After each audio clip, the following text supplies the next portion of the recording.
Thank you so much for coming, everyone that's sitting next to me and everyone sitting in front of me. I really appreciate you being here. Uh, I notice I'm a little nervous, a little stressed. I drove like 3 hours to be here. I think a lot of us did. So I'm just gonna take a moment just to like arrive and just catch my breath a little bit. Feel free to join me if you'd like. I'm just gonna kind of sit up a little bit. I'm gonna close my eyes. I'm gonna notice my breath. I'm gonna notice my heart rate's beating out of my chest a little bit. Notice my butt in the chair, my feet on the floor, the earth underneath my feet. Notice my breath. I'm trying to slow it down. And I notice a bit of gratitude for all the comrades here, all the love, gratitude for the original caretakers of this land, the Nisenan and Miwok Nation. And I'm going to slowly open my eyes and rejoin the room. Thank you so much for being here. My name is Ryan. I help out at an organization called Compassionate Veterans. We try to promote peace from within. We have recurring social support groups. We distribute cannabis. And with a close comrade of mine, Jane Leonard, she delivers a meditation. So we often laugh, sometimes cry, and also sometimes snore in our 90-minute practice. And so that's a little bit about what we do. I was also in the Marine Corps, and I'm so excited to be here, and I'm so excited that Amber is sitting to the left of me. Because when we were helping with Oakland start the equity initiative, I learned so much from Amber, the Supernova women, about what the responsibility is of folks that look like me. And so if you can just imagine, like, what does an American veteran look like to you? What gender are they? What race might they be? Right? What sexual orientation might they have? And if you look at this stage, that may or may not align with that vision that you had in your mind. So let's start off, if you don't mind, we'll go Amber on down. Maybe just share a little bit about what you did in the military and about what you're doing now. Sure. So thank you, Ryan. Thank you for making this space for us. And thank you for just being here and, of course, for your kind words. So thank you. So my name is Amber Center. I was in the Coast Guard from 1998 to 2002. I actually got hurt while I was in, hurt my shoulder. I was a soccer player. But I was actually in the officer track. So I was on track to be an officer, so I was doing all kinds of stuff, in addition to, of course, going to school. I went to the Coast Guard Academy for a little while and transferred to an HBCU, Daytona Beach, Florida. But I did all kinds of crazy stuff. I was actually on a ship that recovered JFK Jr.'s body. That was pretty wild. But what do I do? In cannabis, I'm the CEO of Maker House. We make different cannabis products that resonate within our communities and really intentional about our supply chain. So we work with women, people of color, black folks, equity, small business, queer people, primarily, really, period. Just really elevating people's stories that I like to work with, people that have the same vision and values that we do, and just making sure that we're creating space for all kinds of people in cannabis. I'm also the executive director and co-founder of Supernova Women. We're a nonprofit organization that works to create opportunities for Black and brown folks in cannabis. As Ryan mentioned, we're pretty heavy in working with in creating the first social equity program in the country in Oakland. Also worked on the second one in San Francisco. Then we worked with Senator Stephen Bradford to create SB 1294, which is a Cannabis Social Equity Act 2018, which now funds all the local social equity programs throughout the state. So just constantly, thank you, working to make sure all people are included in cannabis, especially those that were hurt the most through the criminalization of cannabis. So yeah, really happy to be here today. Thank you. Thank you so much, Amber. And speaking of people that were impacted the most and hurt the most in America, I'm so glad that we have an indigenous American with us here today.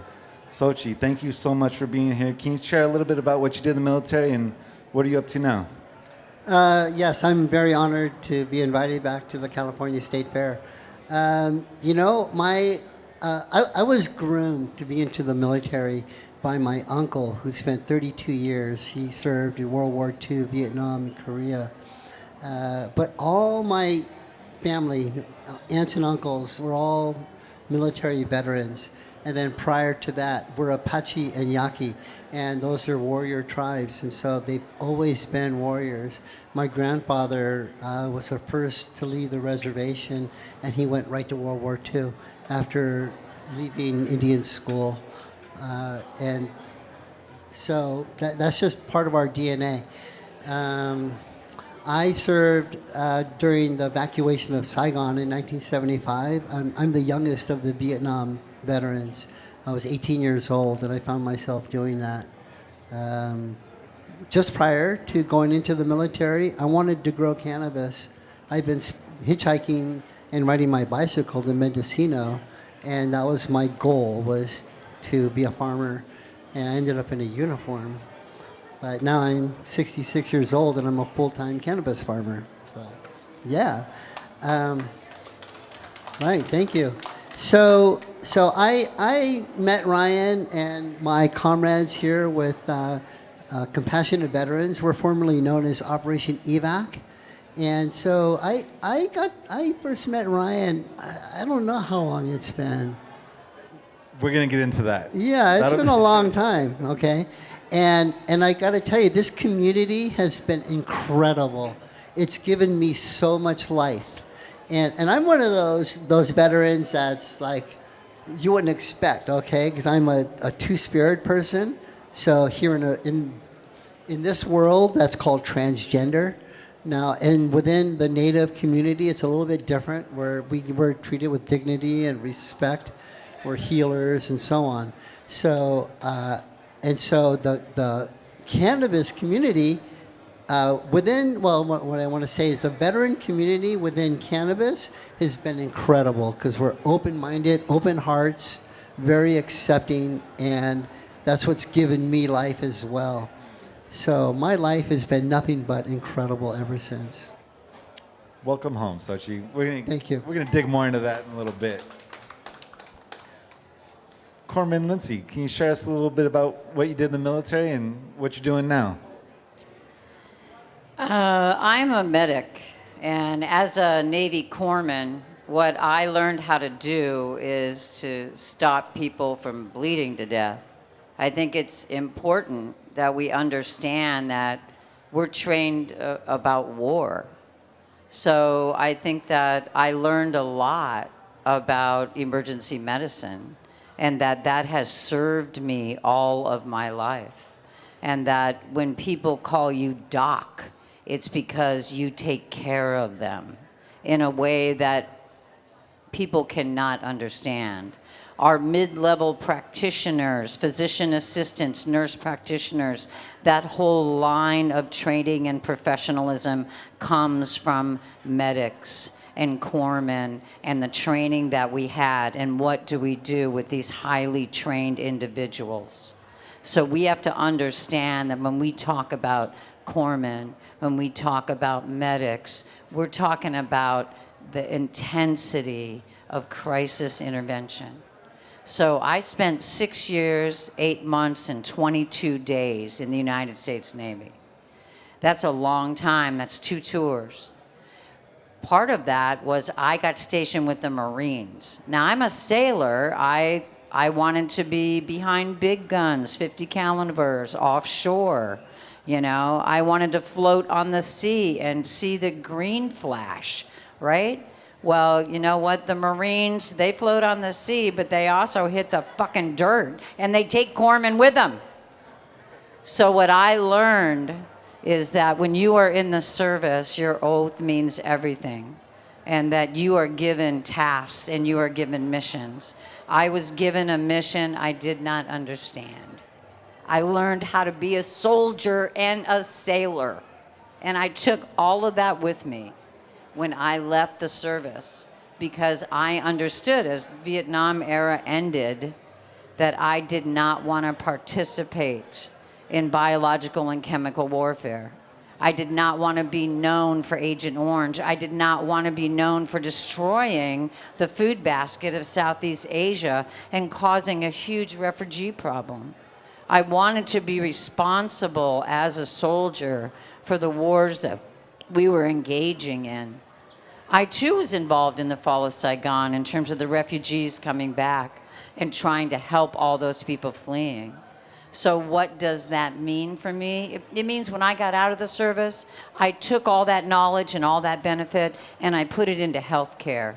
And I ran a women's health center for 32 years in Oakland called Women's Choice Clinic, because we took that knowledge and we put it back into the community. And what I see with each and every one of us in the cannabis industry and the health industry is that we are taking what we have learned and we are putting it back into the community. So I have gone from being a badass feminist agitator to understanding that it is through love that we are going to save the planet, and that my grandchildren and my great-grandchildren have an ability not to fry to death or drown. So we are here today to simply say, as a compassion ambassador, understanding that I had to set aside war inside my heart, inside my brain, and find compassion and kindness. And it was cannabis that allowed that to happen. I'm always a badass. I always have that training. But every day I wake up now with gratitude and love and try and solve the world's problem, not by destroying it. And that's a good legacy. Damn. Esaia, tough act to follow. What's up, Joe? The youth. Esaia, so good to have you here. So like a rising star in the advocacy world. So privileged to have you here, Esaia. Can you tell us a little bit about what you did in the military and what you're doing now? The privilege is all mine, and I say that with the utmost respect and honor. My name is Esaia Gonzalez, and I too served in the United States Marine Corps. I served from 2015 to 2020. Thank you, ma'am. Before I say what I did, I want to say thank you to you guys, because for how recently I did serve, I had no idea that you guys were out here doing what you do. I was born in San Francisco. I was raised in Sonoma County, and I grew up around cannabis with my parents using it, and it's always what I've known. And when I joined, I didn't know that later down the line it would be so intertwined with my veteran identity as well. I was a flight equipment technician, which means that I worked on emergency escape systems for specifically F-18s and C-130s, at least where I got stationed. I was in San Diego with MALS 11. I did my whole enlistment stateside. I never got to deploy. I'd say my best training to be able to sit up here and speak openly and honestly comes from the amount of times I stood in front of an officer in trouble.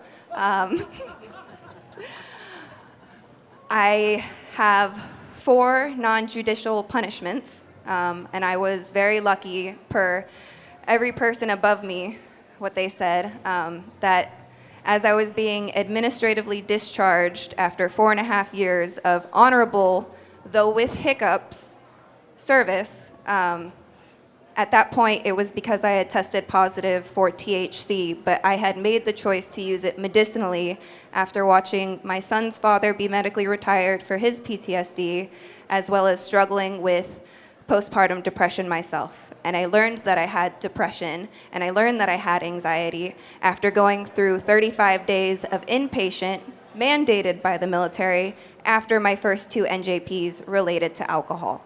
So I am very, very grateful to the Marine Corps and to Sergeant Major Kazmar and for Lieutenant Colonel Arenas for making sure that I got through that and that I got sober from alcohol. Because if that were still in my life, there is no way I'd be sitting up here. Beautiful. Welcome home, Esaia. And there's a phrase in the Marine Corps, like, you're not a real Marine unless you got 2 NJPs. So you're like a double Marine. You're twice the Marine than most of us, Esaia. So welcome home. Sorry, before we go on, Yeah. I forgot to say that now I work as a veteran liaison to a nonprofit called Life on Earth Art, and I get to go out and engage the veteran community with artistic healing modalities, in addition to being able to learn from the wonderful people next to me, Xochitl with Veterans Walk and Talk, Linci with Happy Management, and Amber, just wow, supernova women. And Ryan, thank you for convening us. Love it. Love y'all. Let's go. Let them hear it. That's what I'm talking about. Right on, Esaia. So for Amber, question about, how your identity as a woman, a person of color, a queer person, how that influenced your experience in the military, your transition out of it, and maybe any challenges you faced just being your authentic self. That's interesting, and something I've tried to shove back in my mind, honestly, from my military experience. Obviously, it's to the front now, but the military it was interesting, right? I was in during Don't Ask, Don't Tell. Like, that was big. Clinton was president. I actually got a chance to meet him at the Coast Guard Academy. Being queer was not okay then. So I really tried to obviously separate those things. And being a black person and being a woman was not easy. So having the burden of all 3 of those things while going through that process was really, really tough. So I kind of, it was interesting. I felt like I had to suppress parts of myself while I was at least at the academy. I think that a lot of the officers overseeing the program could tell, so they actually started a special program specifically for a group of about 10 black people, and they sent us to HBCUs instead because they saw how much we were struggling being in this overwhelmingly white environment. What does that mean? What does that stand for? What? Oh, I'm sorry. Historically Black College. Yeah, so they sent me there where I thrived, right? And I feel like I really came into who I was as a person, but then also at that same time, I started to realize that the military was maybe, I'm very much love leading and helping my community, and sometimes I'm elevated to leadership roles because of that. But I started to see how the military-industrial complex maybe didn't align with my values. And so, thankfully, I ended up tearing my rotator cuff. And I was out after 4 years medically discharged. But now, I took so much and learned so much about being in these kind of adverse type of environments, and then again being at a historically black college around my community and really leaning into that, and I just really embraced it and embraced cannabis. And now, I don't separate myself. I know very much so that when I enter a room, people see me all at once. They see me as a queer black woman, and so I'm not suppressing myself. I'm coming as I am, and welcoming everybody that way as well. But, you know, to the points that were made here, I learned a lot while I was in the military. Not only did I go through 4 years, but I was also an ROTC kid. And I was in for 4 years when I was in high school and learned a lot there. So I feel like I've been in leadership training for a really long time, and I was able to take a lot of what I learned and apply it to my real life and help create things out of nothing and really create opportunities for people within my community. So very, very thankful for those gifts and the training that I got while I was in the military. That was beautiful. Welcome home. Thank you. And Xochitl, you gave us a little bit of a talk earlier about, you know, what support you've received in the cannabis community. Can you just open up a little bit more about that? Maybe what was that like before you found, you know, the cannabis community, and now how has your life changed since? Well, that's a good question. You know, I've been part of the cannabis community since I was 15 years old when I first started growing my own plants. I started, you know, my very first experience with cannabis was watching my grandfather make salve, a pain salve. He used manteca. If you know what manteca is, that's called lard. He would infuse his cannabis with lard. And I remember seeing that as a kid, and it was just normal to me. I grew up with cannabis. My family were musicians, Mexican, Indian musicians. And so I grew up with cannabis in our extended family. It was being used all the time. And at the same time, this was during the summer of love and all that. And so on Sundays, we would fill the car up and we would drive down H Street to look at the hippies smoking cannabis. And it was weird because I remember our family looking at that going, oh, mira los hippies. But my godfather wrote a song called Amor Hippie, and it's about the love and the beauty of the hippies back in the 60s. So cannabis has always been around. Now, the thing is that cannabis, within the first hour of reporting on board my ship in 1975, February of 1975, within the first hour, I was sitting on a pallet of bombs smoking a joint. We didn't do that for recreation. We were doing that for stress relief. It was a heavy job what we did, okay? So then I found my way over to what was called Operation EVAC. We're formerly known as that. And I found my way to Ryan Miller, and I realized I stepped into another world of cannabis that was filled with compassion, with healing, with this plant energy, and with this camaraderie that I had never known. Because I did not want to identify as a veteran. For 30 years, I never said I was a veteran, especially Vietnam. And it wasn't until 6 years after that I came across. Almost. We'll get there. Yeah, thank you. Thank you so much, Xochitl. And Linci, I would describe you as a radical revolutionary, and I don't think you'd probably disagree with me. So I'm curious, in what ways do you believe that systemic issues in the military disproportionately affect underrepresented groups like women or queer folks? Institutionalized sexism is a toxicity that denies women's ability to succeed. And that one of the things that we see intentionally around institutionalized sexism is that as a queer, the boys accepted me to objectify women, you see. I can join the boys' club of being a dickhead asshole and appreciating women's breasts and butts, and that I can think about recreation as a way to be abusive, because that's what it is. So as a queer woman, being accepted by your camaraderie was not a good thing. It was not a good thing. The only way that they could actually kick you out for being queer is they had to catch you fucking.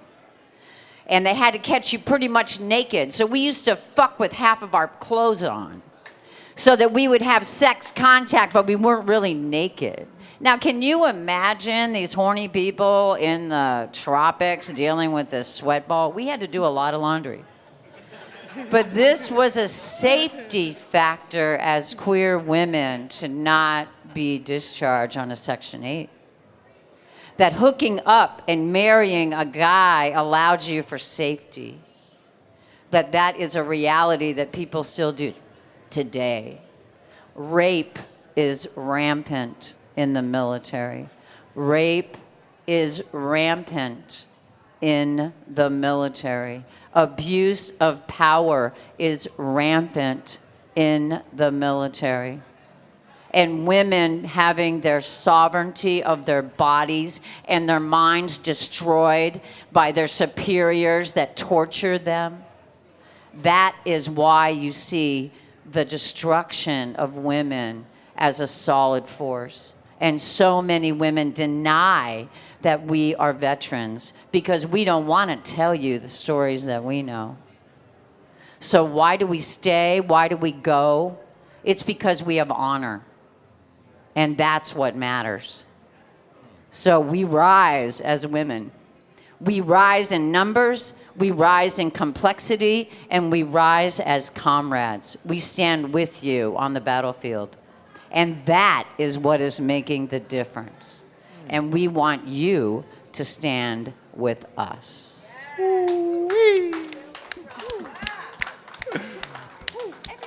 I know, Esaia. I know it's hard following Linci. I get that. I should have picked a different seat. I feel it. I feel it.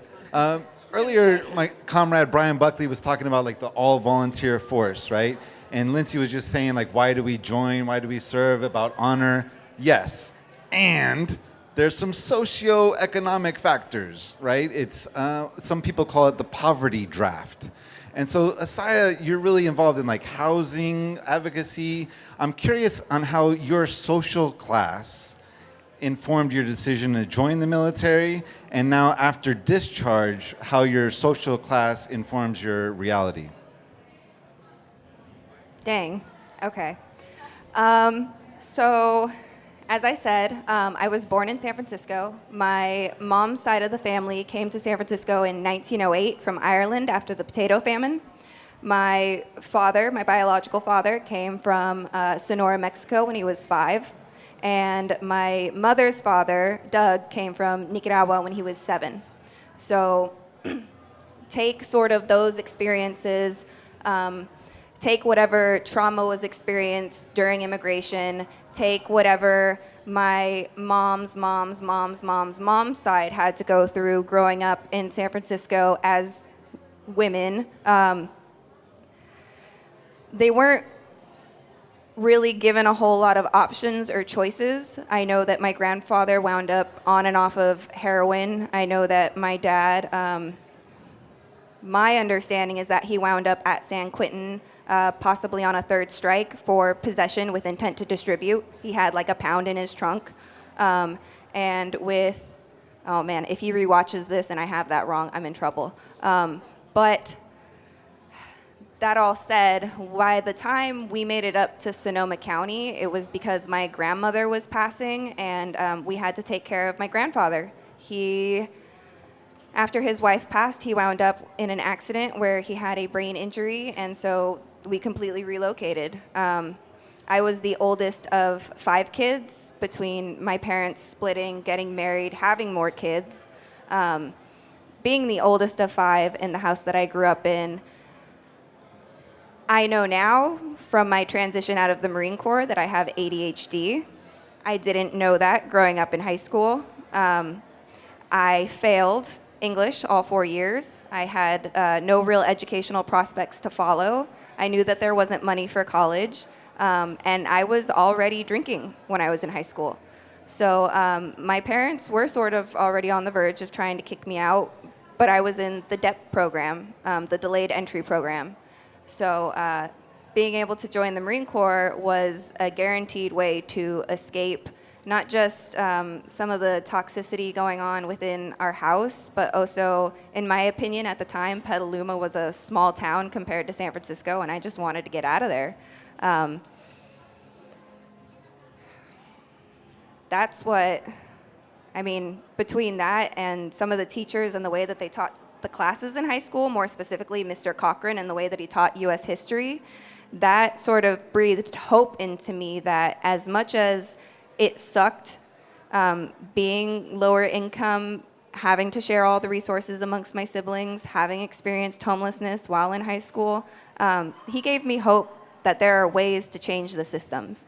And so with that, I made the decision, not just out of necessity, but with the intent that should I ever get put in a place of position of power, should I pursue politics seriously, that I would never want to be put in a position to make decisions on behalf of people in uniform without having that experience myself. That was why I joined. Coming out now,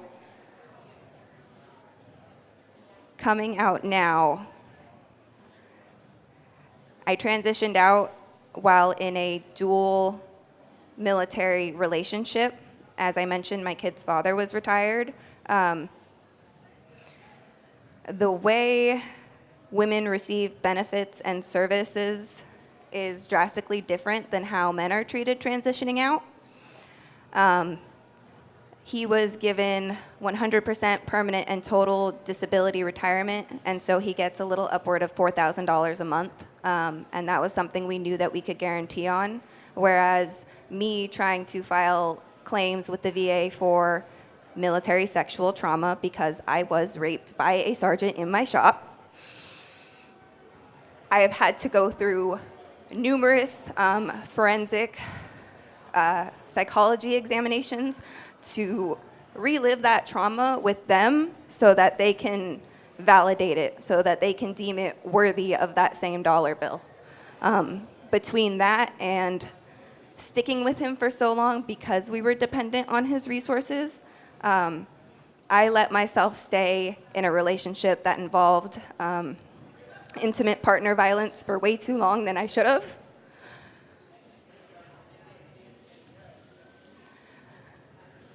I have to look at you guys and say thank you, because being part of what was once Operation EVAC, being part of Veterans Walk and Talk, getting to know this very supportive veteran community, especially my local VA, nation's finest, and my VA psychologist, who is a wonderful woman, Dr. Sanchez.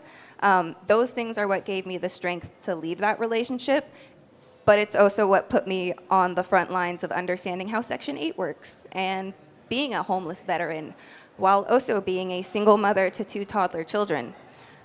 So those are the things that inform me now, and I'm gonna take a few deep breaths. Mm-hmm. Thank you so much, Esaia. And can we give her a little round of applause, please? And I know I felt that emotion in your voice, and I appreciate that emotional labor to help us understand the experience. And I heard this recently, there's this quote that said, behind every woke white person are people of color that educated them. And this person sitting next to me is one of them. Amber has taught me so much about how to exist in right relationship with community. So I'm curious, Amber, how has your advocacy experience served you as a veteran, served you as a citizen, and how do you think it's maybe helped others that are from underrepresented communities? How has my advocacy served me as a veteran? Well,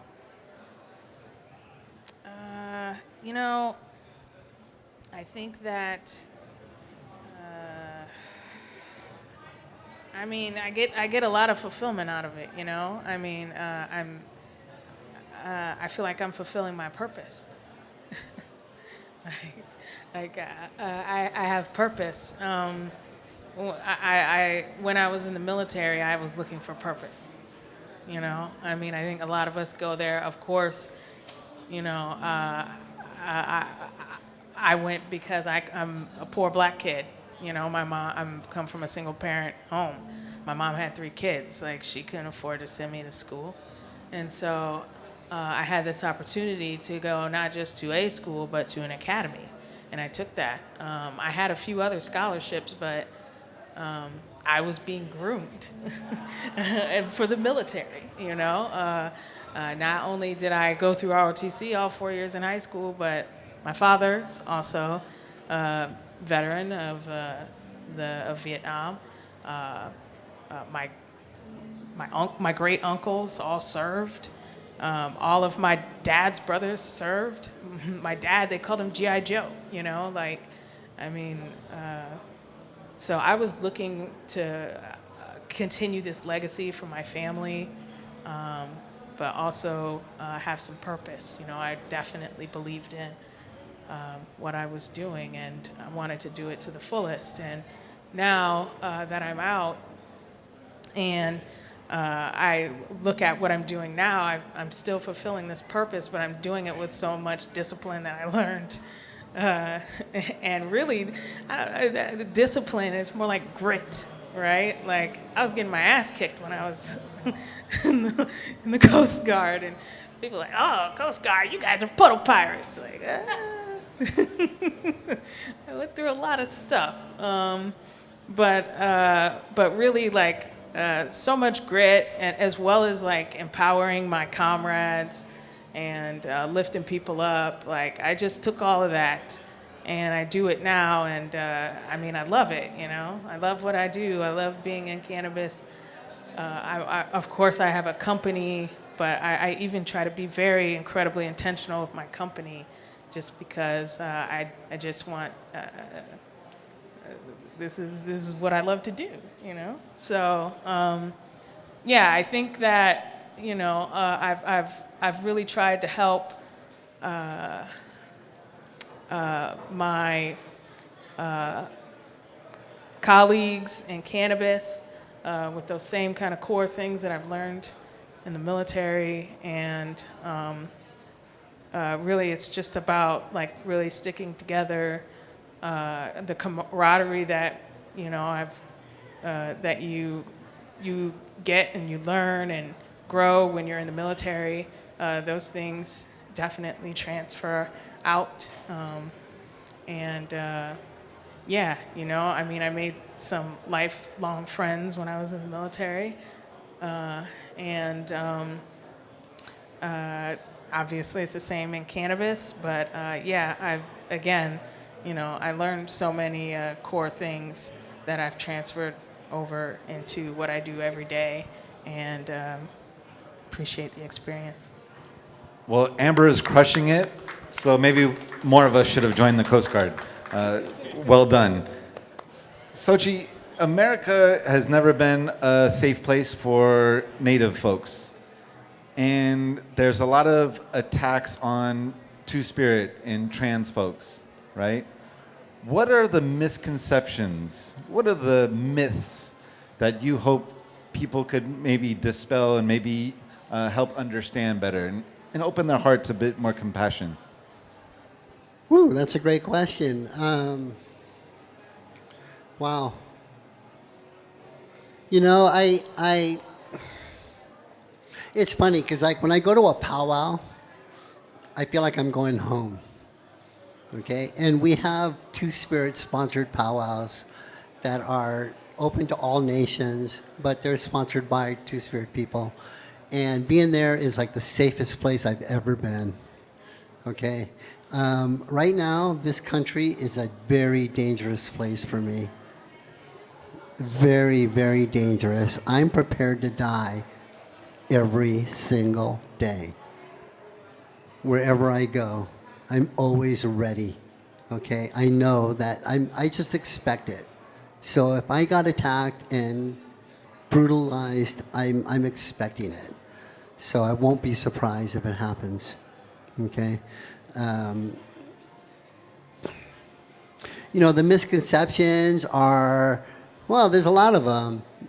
When it comes to like transgender or Two-Spirit identities, people assume that it's a sexual identity, and it's not. It's a gender identity. It's who I am as a person, not who I want to be with.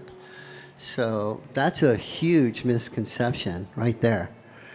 And like I said earlier, within the tribal community and the native community, we're treated with dignity and respect. Two-spirit people are honored. You know, back in the 1800s, there was a contingent of native people that were invited to go to Washington to meet with the president and to discuss native issues. The person that was sent to represent was a native two-spirit person. Okay? And so we can break down those myths right there, because we're people, we're just as good as everybody else, but maybe even a little extra. Okay? So, you know, being on this panel is kind of triggering. You know, there's some things that came up, but I'm sorry, but you know, it's real. This shit is real, you know? And so the VA, you know, they send us to anger management. I'm sorry, I'm going off a little bit, but anger management, you know, we fucked you up, so you're angry, so you need to go to anger management. Well, thanks to this woman right here and to Nicole, we have what we call happy management. Okay? Because we're taking care of ourselves in a positive way. Okay? That's what we do. So I just want to thank you all for hearing our stories. Beautiful. Beautiful. Thank you so much, Xochitl. And I'm glad you mentioned happy management, because that's a great segue. In our community, Linci closes the conversation. So I want to invite you to do that here. Maybe with a takeaway, maybe with a call to action for the audience and for the people that are watching at home. We have learned what to do about trauma. And as warriors, we know that to reintegrate into society, that we have to come away from our isolation and rejoin society. And in doing that, in understanding how cannabis allows us not to be zombies in the corner loaded on opiates and psychotropics, because we're more passive that way. I'm an overdose survivor. I understand that I've won life's lottery. So what I want to share with you is every veteran has won life's lottery.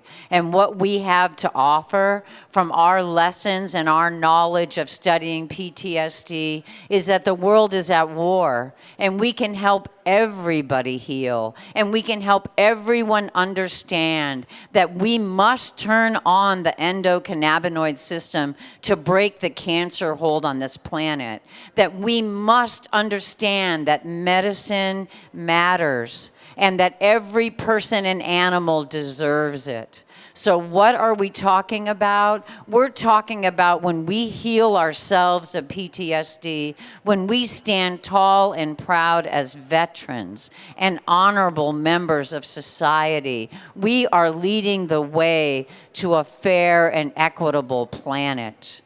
And that is what matters. Our work, our healing, our understanding of cannabis as medicine can save the world, because kindness and the future depends on it. So let's stop dying and let's start thriving. That's what we have to offer. Did